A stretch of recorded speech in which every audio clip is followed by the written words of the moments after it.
suis Géraldine Hainaut, je suis directrice du marché Professional Services au sein de la société Prodware, qui est éditeur, intégrateur et hébergeur de solutions sectorielles et métiers. On ne pense plus à un projet ERP uniquement pour déployer les fonctions traditionnelles, les achats, les ventes, la finance. On est vraiment dans une organisation qui se pense sur l'ensemble des flux de l'entreprise. Donc qui peuvent aller du CRM, mais aussi des plateformes web. Nous, on a un client qui est spécialisé dans la vente et le service de produits de sécurité. Typiquement, il a décidé de digitaliser une partie de son offre, donc d'ouvrir un canal de vente qui soit complètement web. Et pour ce faire, on est en interaction directe avec l'ERP, puisqu'on rentre dans une logique de partage de référentiels, de codification commune, où on va faire transiter les flux, qui est responsable des tarifs, comment le stock remonte, etc., etc. Donc on voit bien cette imbrication très forte, cette interdépendance marquée qui ouvre effectivement tout le chaînage entre les différentes directions métiers. Effectivement, en mettant ce canal à disposition de ses clients, ils travaillent sur des appels d'offres.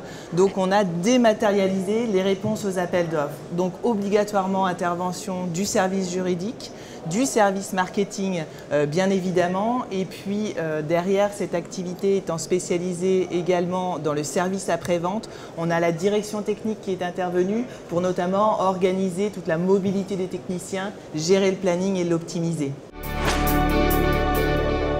Aujourd'hui, tout le monde croule sous les outils et sur la donnée. Je veux dire, tout le monde a accès à l'information, mais pas forcément la bonne information. Puisqu'on retrouve des utilisateurs qui sont confrontés à des outils de messagerie, comme on l'évoquait, où ils croulent sous un nombre de mails très important. On a les messageries instantanées avec Link, on a les portails web, on a l'influence des réseaux sociaux qui devient vraiment cruciale dans le cœur des flux de l'ERP, puisqu'aujourd'hui on va aller capter de l'information à l'extérieur pour mieux la retraiter et pour mieux la transformer de manière positive au sein de l'entreprise. Et tout ça, ça pousse en fait les utilisateurs à collaborer et à faire tomber les silos dont on parlait tout à l'heure. Donc le sujet est bien plus vaste que le RP en lui-même. Le RP, c'est le réceptacle, c'est la colonne vertébrale qui va nous permettre de partager un référentiel commun, d'avoir une codification unique, d'éviter les redondances, les ressaisies. Mais on est au-delà de ça. On est vraiment dans comment je trouve la bonne information, comment je l'exploite, comment je pilote.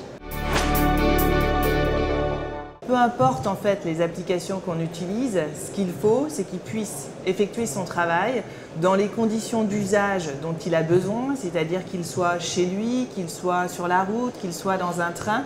Il faut vraiment pouvoir gommer toute la barrière qui existe entre l'application que j'ai à l'entreprise et celle que je peux avoir en étant mobile ou chez moi. Ça, c'est le premier point et Microsoft l'a très bien pensé dès le départ. Nous, on n'a fait que s'appuyer et relayer sur cette stratégie.